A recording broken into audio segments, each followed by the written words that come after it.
Boa tarde para todo mundo. Estava aguardando aqui o fim do primeiro ato da farsa que estava sendo feita pelo ministro Alexandre de Moraes. É uma tristeza no coração ver como uma pessoa pronuncia um voto político com tanta raiva, fala com tanto ódio.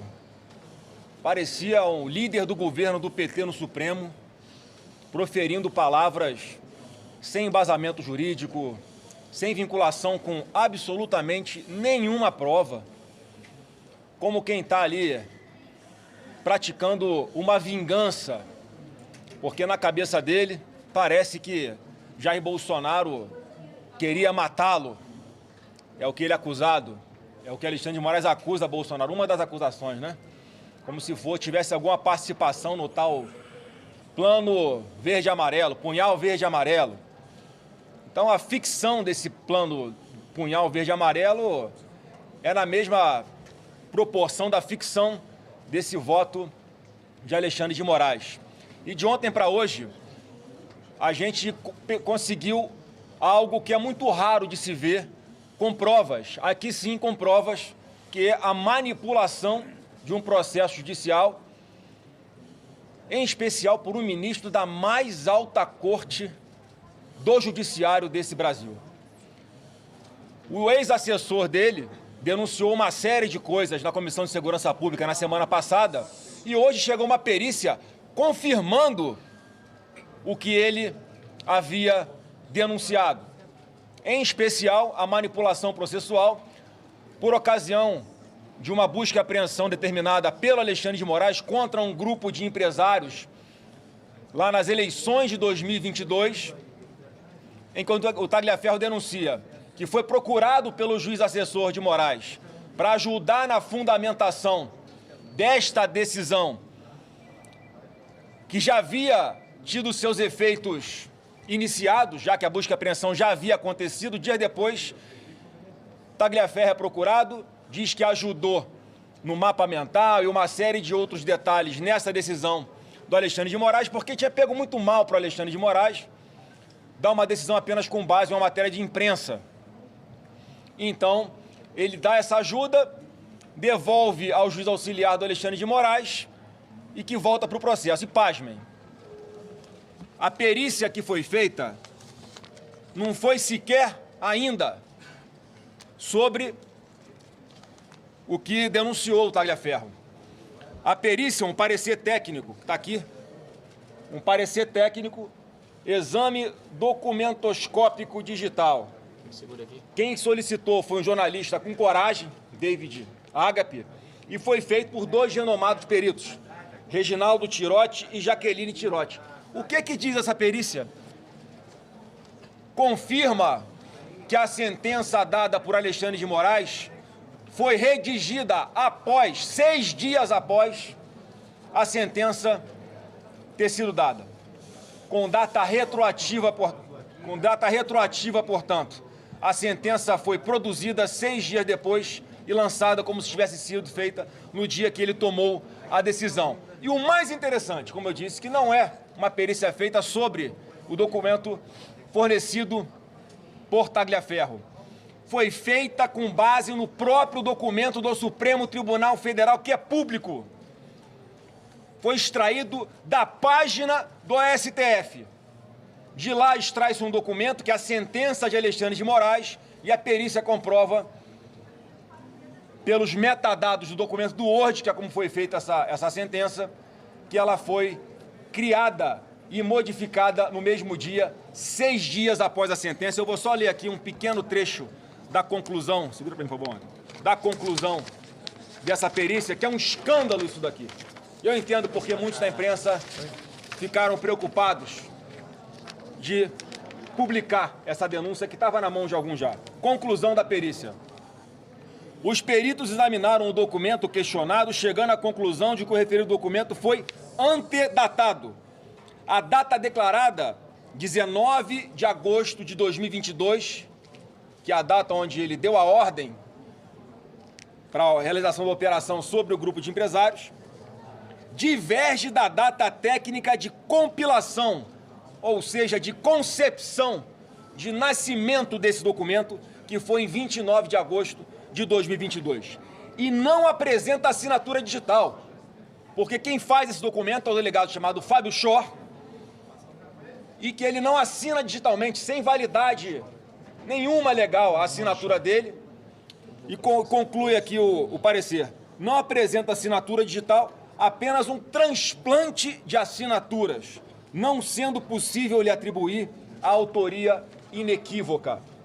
Um parecer técnico que nem precisava, né? Vocês vão se lembrar daquela operação spoofing, que foi deflagrada em função da então Vaza Jato, em que as provas que foram extraídas ilegalmente de alguns celulares foram validadas juridicamente na sequência para poder colocar o Lula aonde ele está hoje. Portanto, nem precisava de perícia, mas nós estamos tendo cuidado de fazer essa perícia. O que vai ser feito a partir de agora? Nós vamos oficiar todos os ministros do Supremo Tribunal Federal para que tomem ciência dessa grave denúncia de uma fraude processual feita por um membro do Supremo Tribunal Federal, solicitando que seja aberta uma investigação e que seja suspenso esse julgamento que está em andamento até que essa investigação seja concluída pelo bem da democracia. Bem, eu queria falar, gente, antes das perguntas, alguns aqui vão falar, até por conta do envolvimento do Schor, alguns vão usar a palavra antes que vocês façam as perguntas. O julgamento que ora acontece, ele é ilegal e é imoral. As peças apresentadas por Alexandre de Moraes, elas estão longe de estar condenando alguém que nada roubou, que não esvaziou os cofres do país, alguém que não lambeu os fundos de pensão, que assaltou a Petrobras. Jair Bolsonaro não está sendo julgado por peculato, por lavagem de dinheiro e por formação de quadrilha. Jair Bolsonaro está sendo julgado por uma tara de Alexandre de Moraes. Ele tem uma tara pessoal em Jair Bolsonaro. É pessoal tão somente. É vergonhoso o que está sendo feito fora do ordenamento jurídico do país. O país sempre teve um ordenamento jurídico e todo e qualquer julgamento tem que ter como base o ordenamento jurídico, até porque esse julgamento deveria estar acontecendo na primeira instância, não tão somente para Jair Bolsonaro, mas para todos aqueles que foram presos no dia 8 de janeiro. Então, veja, além de ser ilegal fora do ordenamento, ele achou que o crime era pouco. Ele criou mais um departamento criminoso, onde, por ironia do destino ou não, providência de Deus, ele coloca o talha-ferro como o líder principal. Percebendo as ações de Alexandre de Moraes, tão somente com pessoas que se denominavam, que se assumiam direitistas, patriotas e que discordava plenamente das ações já do Supremo e desse governo que aí está, que o senhor Zanin, que hoje faz parte dessa primeira turma, que é o ex-advogado do Lula, que, segundo os ministros do Supremo, e o Gilmar chorou no dia, ele é tão competente que achou uma filigrana jurídica para poder inocentar o Lula, e não foi filigrana jurídica, foi filigrana geográfica. Ah, descobrimos, não é mais em Curitiba, é em Brasília. Recomeça em Brasília e o presidente da República que eles colocaram aí, após acabar com a segunda instância, que está realmente envolvido nesse consórcio que envolve o Supremo Tribunal Federal e esse governo, é tirar Jair Bolsonaro do jogo político. É alijá-lo do jogo político. Por isso, essa denúncia do talha-ferro, aliás, ele manda mais 2 denúncias hoje, ele manda mais 2 compilados que estão conosco. Nós vamos aos organismos internacionais de volta, nós vamos à OEA, nós vamos à ONU, embora sabendo a tendência esquerdista, eles saberão. Esses documentos estão sendo traduzidos para o inglês e, se necessário for, até o Tribunal de Haia nós iremos. Até porque o que está acontecendo com o Brasil é uma coisa ímpar. O mundo está assustado quando um país se curva, quando as autoridades, nós estamos dentro do Senado, e essa casa aqui está agachada de maneira plena. Entre a barriga do Senado e o chão não tem espaço, porque agachou, deitou.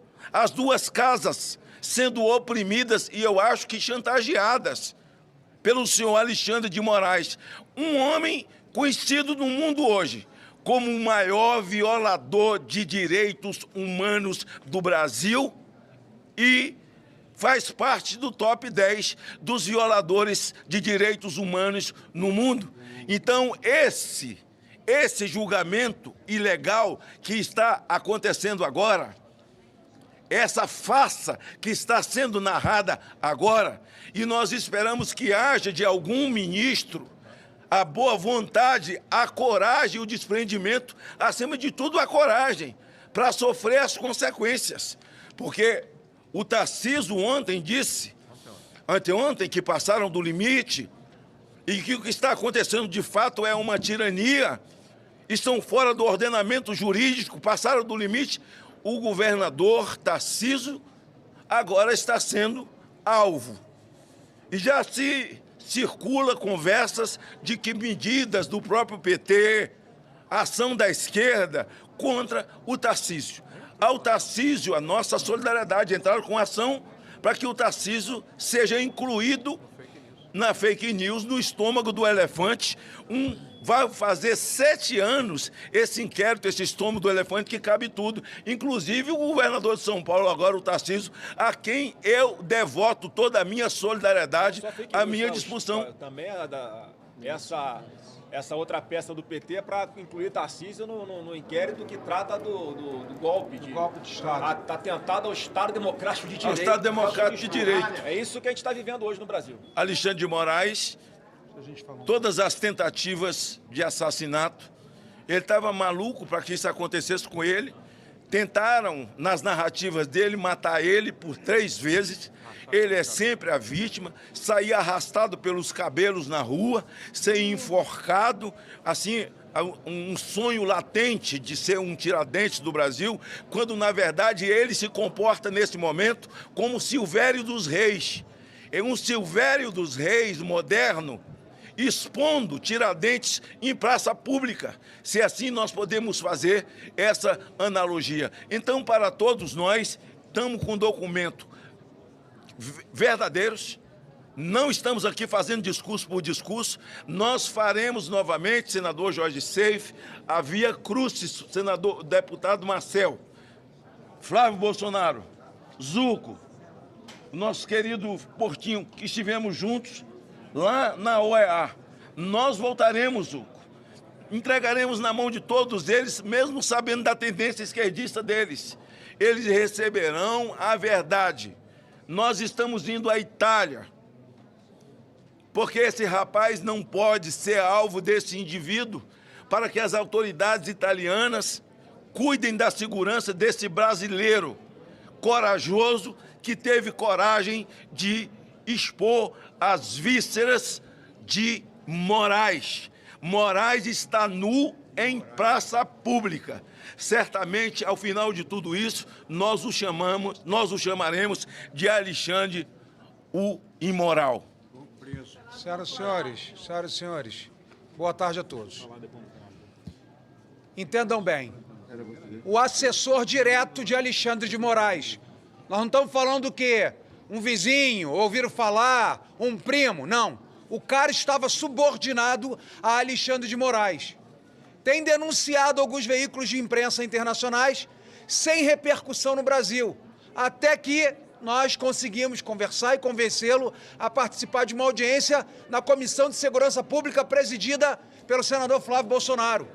E vocês que acompanharam aquela audiência, quem tem o mínimo de sensibilidade e quem tem o mínimo de memória para lembrar o que anulou a Lava Jato no Brasil, vai saber que o relacionamento espúrio, baixo, ilegal, irregular de Alexandre de Moraes com a Procuradoria-Geral da República, com a Polícia Federal, com o Tribunal Superior Eleitoral e com membros do Supremo Tribunal Federal, naturalmente tem que ser afastado esse juiz fake que é Alexandre de Moraes. Ele é um cometedor de crimes, não pode estar na nossa Corte Suprema. Ele precisa ser investigado por esse Senado Federal, que, de acordo com a Constituição, é a única casa para equilibrar pesos e contrapesos. Ele hoje faz o que quer. Ele hoje ameaça parlamentares na cara dura, e todos aqui sabem o que eu estou falando, inclusive vocês da imprensa. Então não dá mais. Depois que essa história veio à tona, vocês lembram que, porque Sérgio Moro falava com Dallagnol, eles cancelaram todos os bons serviços e êxitos da Lava Jato. Nós temos um escândalo agora de muito maiores proporções. O nosso procurador da República, uma instituição que era para defender todo brasileiro, infelizmente virou um lacaio. E ele terá que passar por essa casa para ser reconduzido. E eu espero que todos os senadores, de direita, de esquerda, de centro, entendam que hoje a Procuradoria-Geral da República está contaminada, porque não há independência. Assim, uma relação de subserviência e obediência ao Supremo Tribunal Federal, representado pelo tirano, pelo ditador, pelo violador de direitos humanos, Alexandre de Moraes. Eu só queria falar para vocês, hoje pela manhã, eu me fiz presente no julgamento. Eu gostaria muito que a imprensa analisasse as expressões faciais. Olha onde chegamos. O prazer com que o ministro Alexandre de Moraes tem de falar do presidente Bolsonaro. Não só como líder de organização criminosa, mas por vários momentos, vários foram os momentos que ele buscava esconder o seu ânimo em buscar em 70 terabytes. Gravem esse número, porque foi um dos motivos em que todos os advogados da defesa pediram mais tempo. E eu peço a todos vocês, órgãos de imprensa, que conversem com seus advogados e perguntem se havia um tempo hábil para se analisar 70 terabytes de material. Foi feito, inclusive, uma análise por um dos advogados de defesa, mesmo com a melhor inteligência artificial, aquela paga, premium, demorariam meses e meses para se confrontar os dados. Então, o que está sendo dito aqui, além da vaza-toga grave, é este processo que não respeitou o devido processo legal e a ampla defesa. Deixa só a mim falar aqui que ele tem uma... Vai, autor do requerimento de CPI. Só quero... Fala aqui na frente, no microfone. Só quero complementar o que nós ouvimos aqui sobre a investigação sobre o âmbito mais perverso, a coisa mais obscura do ponto de vista de direito, que foi esta investigação. Nós tivemos na semana passada o trailer na Comissão de Segurança Pública. Hoje, como lembrou aqui o senador Magno Malta, mais 2 fatos foram trazidos. Quero deixar aqui claro o seguinte: o nosso empenho é para que a CPI da vaza-toga seja numerada pelo presidente, que ainda não foi, protocolada e de acordo com a Constituição instituída, para que seja feita a apuração dessa barbaridade jurídica que o Brasil está contemplando agora nos seus resultados, nesta sessão de julgamento na primeira turma do Supremo, mas que na CPI certamente será completamente esclarecida. Muito obrigado. Muito boa tarde a todos. Eu queria iniciar dizendo que o golpe no Brasil, de fato, foi dado, mas foi dado pelo Supremo Tribunal Federal. Foi dado em diferentes fases, mas iniciado, de fato, com o inquérito das fake news em abril de 2019. Uma série de fases consolidaram esse golpe de Estado em que uma corte, a pretexto de defender a Constituição e a pretexto de julgar e condenar quem tentou atentar contra a Constituição nas suas narrativas, todos os dias ataca, agride, rasga, desconsidera a própria Constituição da República Federativa do Brasil. E nesse momento eu falo aqui não apenas como líder do Novo, mas como parlamentar também, vítima, como tantos outros, dos abusos de autoridade, das perseguições do judiciário brasileiro, em particular do Supremo Tribunal Federal, até para que se excetuem todos os membros do Poder Judiciário dignos e que merecem o nosso respeito, e perseguido também pelo governo Lula. Ainda em novembro de 2022, senador Flávio Bolsonaro, com base nas buscas e apreensões, bloqueios de bens de empresários feitos em agosto daquele ano, nós protocolamos aqui na Câmara, ou melhor, lá na Câmara dos Deputados, pela primeira vez a CPI do abuso de autoridade. E naquela oportunidade, o evento em que Alexandre de Moraes faz buscas e apreensões baseado em uma matéria jornalística já era considerado abusivo. Fato determinado, né? Já havia fato determinado. Protocolamos outra vez a CPI do abuso de autoridade na Câmara dos Deputados no ano seguinte, após a morte de Clesão na Papuda, vítima de Alexandre de Moraes, vítima do Estado brasileiro, do descaso que o manteve preso por mais de 2 meses, com uma ordem de soltura da Procuradoria-Geral da República.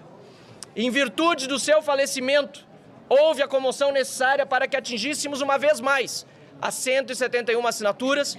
No entanto, tanto o presidente deputado Arthur Lira como hoje o deputado Hugo Mota, até o momento, ainda que esteja na fila, pronta para ser instalada, porque existe hoje previsão regimental para isso, a CPI segue parada, engavetada. Eu gostaria de concluir aqui dizendo que quando fui à tribuna acusar Fábio Schor de fazer relatórios fraudulentos, fui perseguido pela Polícia Federal de Lula, dirigida por Andrei Passos Rodrigues. O seu chefe de gabinete moveu uma notícia crime contra mim, fui investigado com autorização do senhor ministro Flávio Dino, em que pese o artigo 53 nos dar a todos a imunidade por nossas opiniões, palavras e votos, e mais, em que pese ser dever meu, ao entender que há indícios e evidências de crime, denunciá-los na tribuna da Câmara. Pois bem, fui investigado e indiciado por ter dito que Fábio Schor utilizava-se de relatórios fraudulentos para manter pessoas presas, como é o caso de Felipe Martins, fazer buscas e apreensões ilegais e outros absurdos mais. Hoje, senador Flávio Bolsonaro, esse parecer técnico demonstra com provas que Fábio Alvarez Schor faz, ou melhor, fez muitos relatórios fraudulentos, a exemplo daquele que eu levei à tribuna. E é por isso que, mais uma vez, eu digo aqui, saudando o senador Esperidião Amin, que já protocolou a CPI da Vaza Toga aqui, o deputado federal Carlos Jordi, que está prestes a conseguir as assinaturas para uma comissão mista de investigação, de inquérito, também da Vaza Toga, juntando Câmara e Senado, que é urgente, já passou da hora, que se investiguem todos os abusos, punam-se aqueles que os cometeram, pacifique-se o Brasil e nós possamos nos livrar deste estado de exceção que, repito, aquilo que disse no início, foi gerado, gestado, criado e está sendo fomentado e consolidado pelo Supremo Tribunal Federal. Muito obrigado. Isso aí, Marcelo. Quero só deixar ainda mais claro para aqueles que não perceberam a fraude processual, e aqui eu falo como senador, mas também como advogado que sou. Primeiro, Moraes identificava o seu alvo. Depois, ele atirava. Ele soltava decisões restritivas, busca apreensão, entre outras.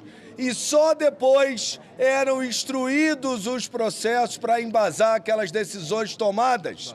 Isso é uma clara desvirtuação do devido processo legal. Qualquer advogado, qualquer estudante de direito, e sabe-se lá por que não a OAB até agora parou para se debruçar sobre isso, que a perícia comprova. No processo, no devido processo legal, primeiro se instrui o processo e depois se submete à decisão do juiz. Nada do que foi feito por Alexandre de Moraes, no caso dos empresários e nos outros casos que se repetem, inclusive hoje o julgamento do presidente Jair Bolsonaro. Primeiro identificou-se o alvo e depois das medidas restritivas se confeccionou os documentos, as provas, ou se elaborou, melhor dizendo, uma narrativa para justificar as ações que ele previamente já havia decidido por vontade própria e por revanche. Essa é a fraude processual. Admira-me um ministro do STF praticá-la, quem deveria resguardar a nossa Constituição. Isso é muito grave, o que acontece, e que deve, por isso, ser investigado na Vaza Toga e por denúncia dos senadores, liderado pelo senador Flávio, à PGR e a todos os ministros do STF. Obrigado. Só perguntas aí? O Marinho, depois do Marinho aqui, deixa eu fazer as perguntas. Depois do Marinho. Senador Marinho, vai. Bom, rapidamente aqui para que as perguntas aconteçam, tá? Olha, a nossa posição aqui já foi externada por todos aqueles que me antecederam. Mais uma questão aqui que precisa ser enfatizada é que foi banalizado, infelizmente, pelos meios de comunicação, pela opinião publicizada, por muitos que detêm o poder político e econômico do nosso país, as transgressões reiteradas que são feitas à Constituição em nome do que se permitiu chamar de direita consentida. Os editoriais dos grandes jornais deixam isso muito claro.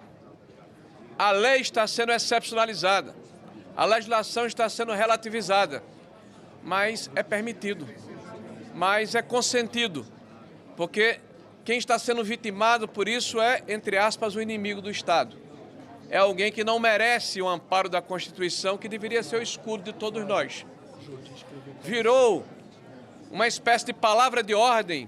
Tudo é possível, tudo é necessário para se retirar da vida pública aqueles que o senso comum, entre aspas, não permite que exerça a sua representatividade. Quando as primeiras notícias do Vaza Toga aconteceram, eu particularmente fiquei perplexo com o silêncio da imprensa, porque ali estava vazamento de conversas em que o juiz auxiliar do então presidente do Tribunal Superior Eleitoral, o senhor Alexandre de Moraes, tinha como principal técnico de tecnologia daquele tribunal. E essas conversas eram, inclusive, abre aspas, use a criatividade para encontrar indícios que permitam que eu possa processar, emudecer, retirar de cena adversários políticos. Me lembrei muito da história quando Beria, que era o chefe da polícia soviética, dizia para o Stalin, me mostre o homem que eu lhe apontarei o crime. A história está se repetindo, gente. E naquela oportunidade, como cidadão e como parlamentar, representei o CNJ, porque nós defendemos o Estado da lei, de direito. O Estado de Direito que deve proteger a todos nós, não apenas aos amigos da lei ou da conveniência do momento. E recebi, como resposta do CNJ, que aquelas eram conversas normais e republicanas que aconteciam entre auxiliares daquele poder, o CNJ. Depois, as novas notícias do Lava Toga. Eu não vou nem me deter sobre outros aspectos que já foram reiterados aqui, mas que mostram de forma cabal que aquele que era o principal operador do senhor Alexandre de Moraes utilizou um tribunal, o Tribunal Superior Eleitoral, de forma ilegal para justificar ações de processo contra pessoas que haviam sido presas em escala industrial durante 8 de janeiro até maio de 2023. Até maio de 2023.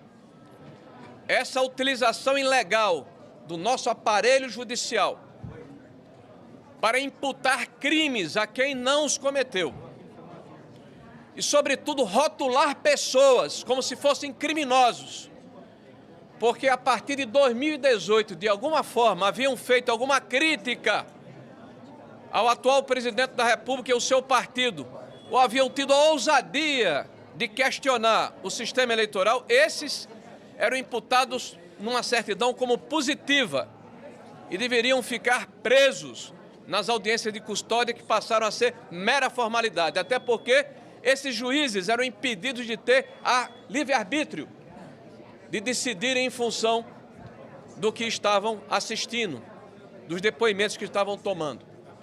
Pessoas foram condenadas a 14, a 17 anos de prisão e os juízes que os condenaram, os membros da primeira turma, sequer olharam nos olhos dessas pessoas.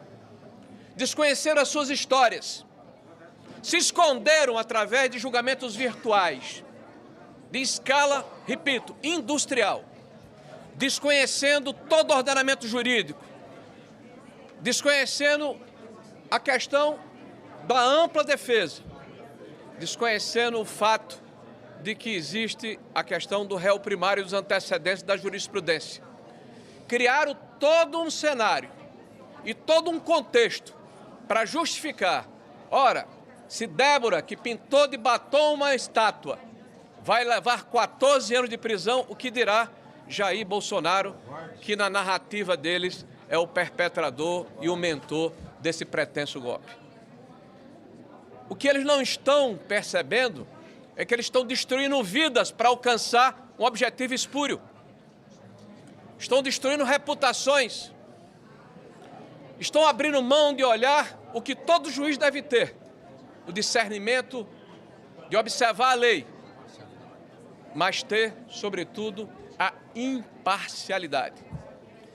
E esse julgamento está desde o princípio eivado desse princípio. Porque o juiz é vítima, não sou eu que estou dizendo, é ele, deste processo. O que é que podemos esperar de um juiz que se diz vítima?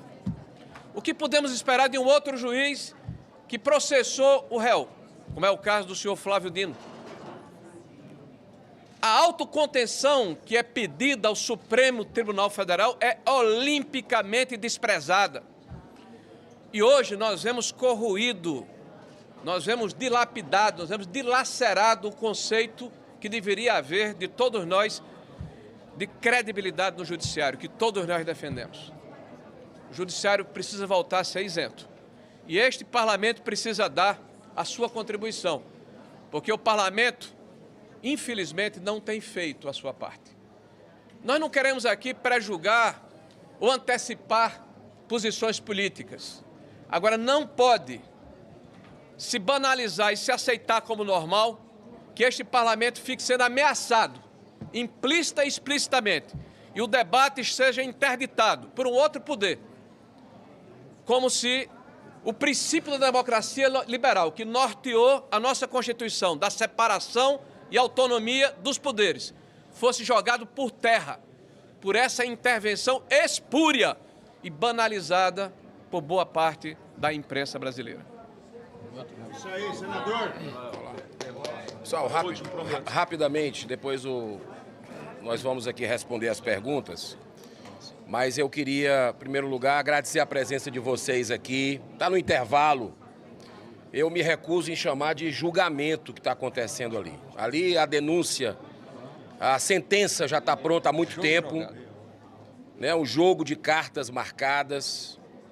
Para quem tem o mínimo de bom senso percebe isso, que ali é uma execução em praça pública. O que nós estamos vendo, isso é triste para a democracia. Eu deputado Marcel, fazemos parte do Novo, deputado Luiz Lima e outros colegas nossos. Tem aqui vários partidos, parlamentares de vários partidos. Não é algo personalizado no Bolsonaro, por exemplo. Transcende o ex-presidente da República, porque nós temos presos políticos em pleno século XXI no Brasil. E eu acho que nós que fazemos parte desse país e vimos o movimento pacífico que nós tivemos no dia 7 de setembro, dos brasileiros indo para as ruas, pedindo paz, pedindo perdão. Ninguém aguenta mais briga nesse país. E a gente, quando vê um voto do ministro relator, que não deveria estar ali porque ele é vítima, um voto eivado de vingança, de revanche, está muito claro. A gente fica triste com o que nós estamos fazendo da nossa democracia. Então, acho que é um papel de cada um de nós. As denúncias do assessor direto de Alexandre de Moraes no TSE, Eduardo Tagliaferro, são gravíssimas. Por muito menos, julgamentos em qualquer lugar do mundo seriam suspensos a partir daquelas denúncias.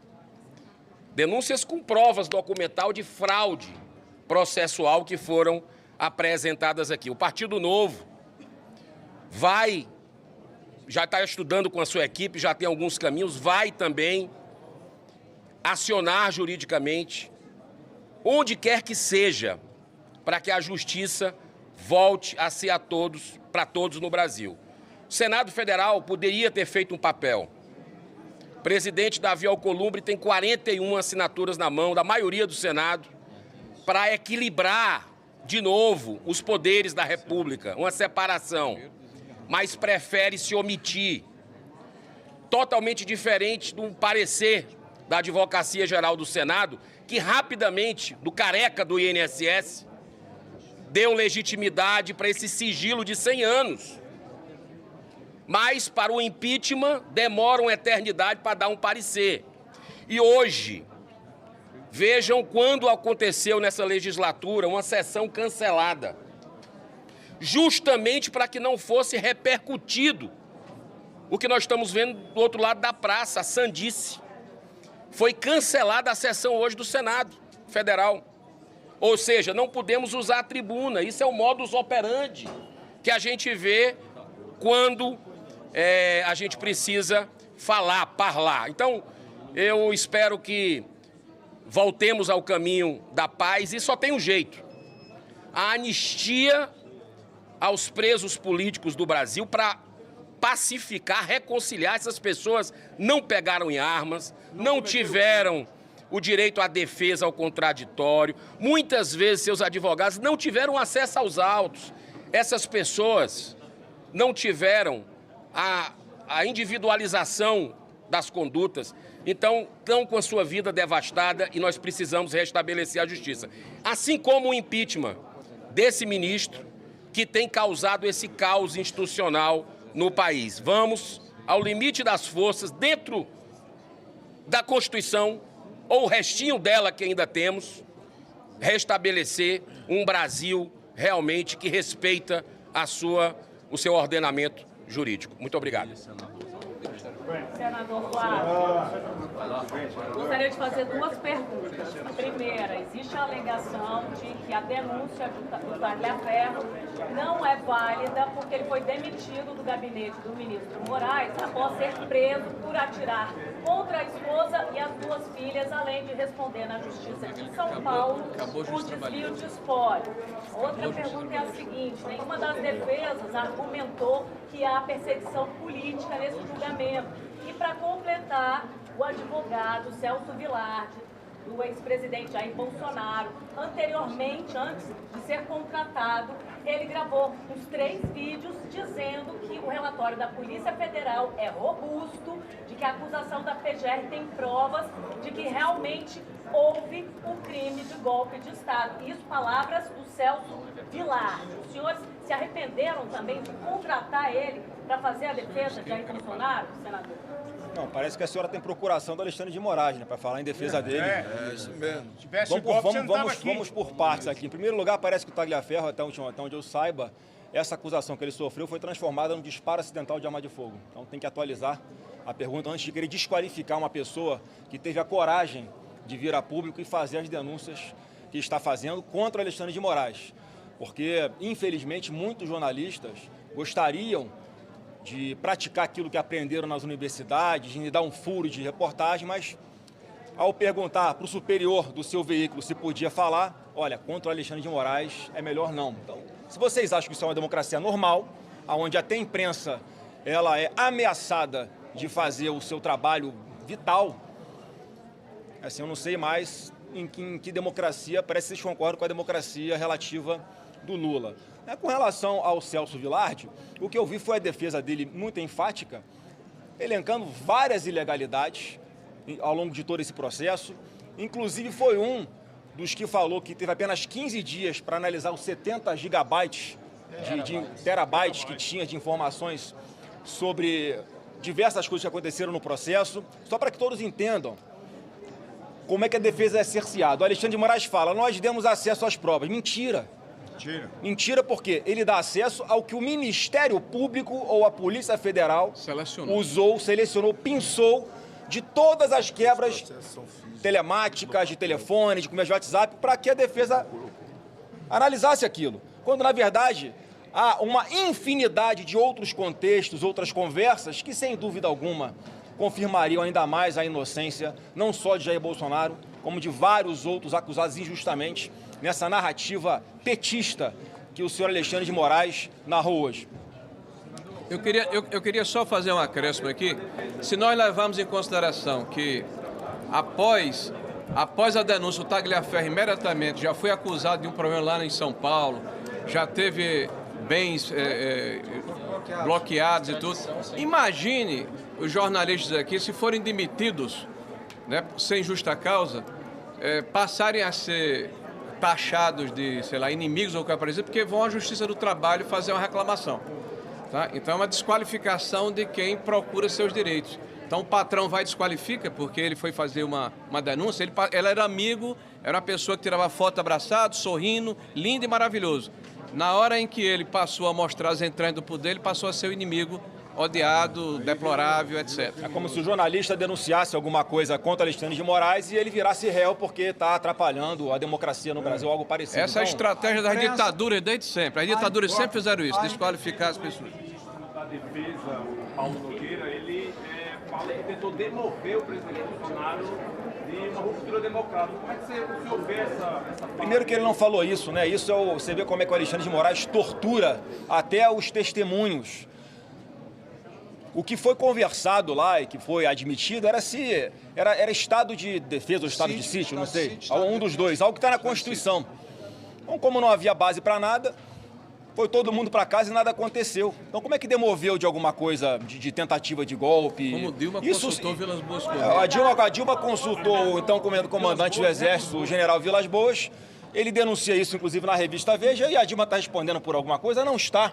Então, qualquer conversa pode, a partir de agora, inclusive no privado de WhatsApp, virar um atentado contra a democracia. É esse o país que nós estamos vivendo hoje e que não pode continuar e só vai ter um fim com o impeachment da Alexandre de Moraes. Senador, o senhor pode descrever muito bem o que diz essa perícia, quem encomendou e o que ela diz, o que ela não diz? Eu aproveito a pergunta do meu colega. Licença, vou aproveitar a pergunta da minha colega, que eu tenho uma dúvida. Uma dúvida técnica sobre a perícia. O senhor comentou que foi feita pelo Tirotti. O Tirotti, se eu não me engano, né? Se foi o que o senhor disse mesmo. Eu conheço ele também. Ele é uma figura que, enfim, está envolvido na perícia de outros laudos, envolvendo o padre Júlio Lancelotti em São Paulo. Uma figura um pouco polêmica, um pouco associada até figuras de direita. Eu queria entender um pouco melhor essa escolha da perícia, entender melhor quem foi encomendado essa perícia. Não, obrigado. É importante falar aqui, porque, de fato, eu não conheço, não sei quem é. O que eu sei é que é uma pessoa renomada e que em vários processos de tramitação no Supremo usa-se a perícia dele. Mas o Então, assim, o que tem que ser refutado é o que está escrito aqui na perícia, não é quem assina a perícia. Quem encomendou foi o jornalista David Agape, tá? Porque as denúncias que foram trazidas por Tagliaferro e por ele, nenhum veículo de comunicação quis dar prosseguimento, então é uma pessoa que tem que ser respeitada, que solicitou essa perícia, e é feita sobre o quê? Não é sobre o que o Tagliaferro trouxe até a comissão. Isso também está sendo periciado e já adianto para vocês que bate aquilo que ele está dizendo. Estou só esperando o laudo oficial. O que essa perícia traz, eles foram no site do STF, extraíram o arquivo da decisão do Alexandre de Moraes, que determinou a operação sobre os empresários. Do grupo de WhatsApp. De um grupo de WhatsApp, uma conversa privada. E ao pegar os metadados desse arquivo, chega-se à conclusão que ele foi feito no dia 29 de agosto de 2022, quando a decisão do Alexandre de Moraes foi dada no dia 18 de agosto de 2022. E nas conversas do Tagliaferro, que ele trouxe a público na Comissão de Segurança Pública, ele traz mais ingredientes ainda e de detalhes de como foi feita toda essa transação, porque foi um desembargador, o juiz auxiliar do Alexandre de Moraes, que pede ao Tagliaferro para que ajude na elaboração de uma fundamentação da decisão que já havia sido dada, da operação que já havia acontecido, portanto ele denunciou aquilo e agora um laudo técnico comprova pelas datas que isso foi feito com data retroativa para dar algum verniz de legalidade. Primeiro ele tomou a decisão, depois ele trouxe a cronologia das mensagens confirma. Eu sei que... Gente, por favor aí. É o seguinte, a gente... Mas a imprensa não questiona o Mauro Cid, porque fez a não, e outra coisa, gente, por que valeu lá a Vaza Jato, valeu uma extração também clandestina das conversas entre autoridades. Isso foi trazido para dentro do processo, sem nenhum laudo, sem nenhuma certificação de que aquilo realmente aconteceu, que não foi manipulado, e serviu para colocar o Lula onde ele está hoje. Por que a gente aqui que está mostrando laudos ainda, periciais, técnicos, pessoas que a vida inteira se dedicaram ao tema, que estudaram para isso, que inclusive são contratadas por diversas pessoas em todo o Brasil para fazer o que fizeram também nesta situação, e se questiona o laudo? Vamos olhar para o conteúdo das conversas e a comprovação técnica do que aconteceu aqui agora. E a comissão, a nossa comissão de segurança, nós não temos e não sabemos... Vou botar o link aqui na minha rede social, para vocês não terem dúvida, para todo mundo poder ler com calma, que eu só estou com uma cópia aqui. Por que o Tagliaferro tomou essa decisão? Não é problema nosso. O fato é que ele tomou a decisão de se desligar. E desses 70 gigabytes, 6 terabytes estão com o Tagliaferro. E vem mais coisa ainda aí do que o senhor Alexandre de Moraes imagina. Quem sabe fazer leitura facial e olha na pergunta do jornalista e como pergunta que até a veia sobe, veio preparado. Deixa eu dizer uma coisa. Quando o Janot... Não é o Janot. Quando o Gunê, o Janot, entrou... Desculpa, estou confundindo os PGR. Se fala em intenção, e essa palavra Alexandre de Moraes adora, intenção, teve a intenção de abolição do Estado Democrático de Direito e golpe. Se abolir essas 3 palavras e mais a palavra Bolsonaro do calendário da vida, apagar, Alexandre de Moraes vai ter que aprender Libra, porque ele só sabe falar isso. Só sabe falar isso. Agora, por que o Tagliaferro tomou a decisão, nós não sabemos. Agora, o que ele nos deu é verdadeiro.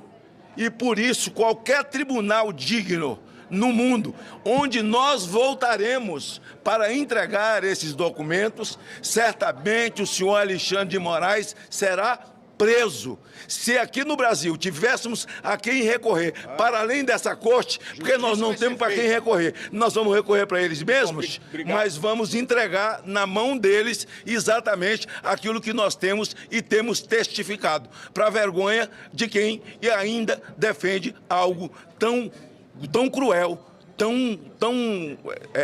degradante, tão constrangedor, degradável do que está acontecendo no Brasil. Você responsabiliza pelas alegações do Tagliaferro e o que está naquele laudo? Isso que eu queria entender. Mas eu sou... Cara, vocês estão questionando o laudo técnico. Pessoas assinaram isso aqui, botaram o seu registro aqui profissional nisso daqui. Fizeram, Ele vai botar no link dele. Eu sei que a gente não tem mais imunidade parlamentar para falar alguma coisa, a gente tem sigilo das nossas fontes, como vocês, jornalistas, também têm. E ainda assim a gente está aqui, se alguém quer ler o laudo, que ninguém me pediu para ler o laudo, impressionante. Flávio, eu tenho uma dúvida, que não tem a ver com isso. Eu vou botar na rede social aí, já que como é algo que vai contra, né, o que estão fazendo aí com o Bolsonaro, parece que ninguém se interessa muito. Mas, de qualquer forma, eu vou colocar nas redes sociais o link para que vocês possam ler. Aí questionem os técnicos que escreveram. Eu acho que ninguém ia fazer um trabalho de brincadeira, ia deixar a seriedade de lado, o seu profissionalismo de lado com uma coisa tão séria como essa. E mais, tiveram coragem, mais uma vez, de colocar os seus nomes aqui. Porque até a imprensa ficou com medo, mesmo com a imunidade que tem do sigilo da fonte. Eles estão fazendo o trabalho deles. As informações trazidas por Tagliaferro são verdadeiras. É um cara que está fora do Brasil, longe da sua família, com medo de ser morto, preocupado com a sua família aqui, e que mesmo assim tomou a decisão de denunciar tudo que ele está denunciando. Então cabe a nós aqui, a nossa obrigação mínima é dar o mínimo de amparo para essa pessoa e para sua família e dar aqui a credibilidade para o que ele falou, porque está comprovado, não só com esse laudo, mas com a cronologia de todas as mensagens de WhatsApp que ele trouxe na Comissão de Segurança Pública. Portanto, Alexandre de Moraes cometeu fraude processual e outros crimes que nós também vamos trazer à tona após uma perícia oficial, mesmo que isso não seja necessário, porque a própria operação em cima dos empresários que conversavam no WhatsApp foi feita com base numa matéria de jornal. Portanto, com base em uma matéria de jornal, se a PF fosse isenta, era para ter instaurado uma investigação também sobre o que foi denunciado. Mas não acontece, porque claramente hoje a Polícia Federal, pelo menos uma parte dela, esse grupo especial do Lula dentro da PF, que está subordinado ao Alexandre de Moraes, eles apenas fazem investigações contra quem é de direita ou contra Bolsonaro. Se eles dedicassem 10% do tempo que eles dedicam para fazer toda essa sacanagem que fazem em cima de nós, para investigar quem foi que mandou o Adélio dar uma facada em Jair Bolsonaro, já teriam chegado no mandante. Mas aí parece que não interessa. Obrigado, gente.